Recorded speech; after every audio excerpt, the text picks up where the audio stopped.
to provide that enabling environment. And one of the things that is coming up of late or recently is that there is the need to use technology to drive the way we do our agriculture.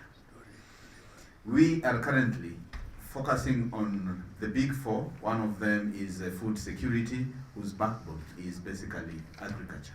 So we are talking about, one, using technology to ensure that we have the correct data about all the people who are in the agricultural sector.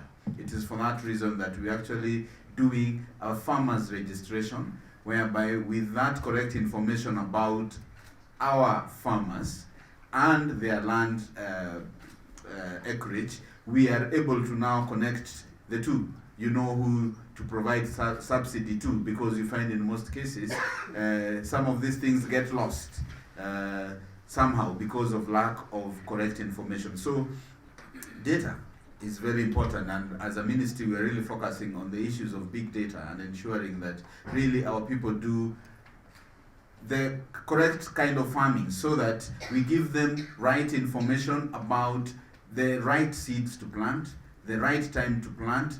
All this information is very critical, and it's only through technology that, and even in the issues like even irrigation, for example, I find ourselves losing a lot of water through the sprinkling irrigation.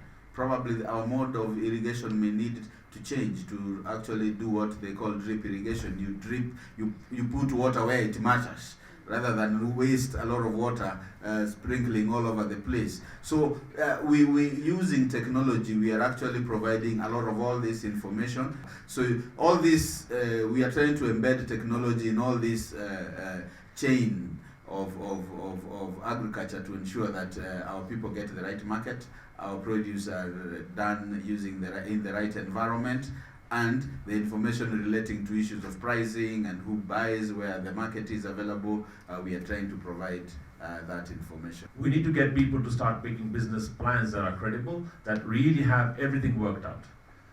There could be an insurance wrap. That's another thing that's never been done in Kenya before.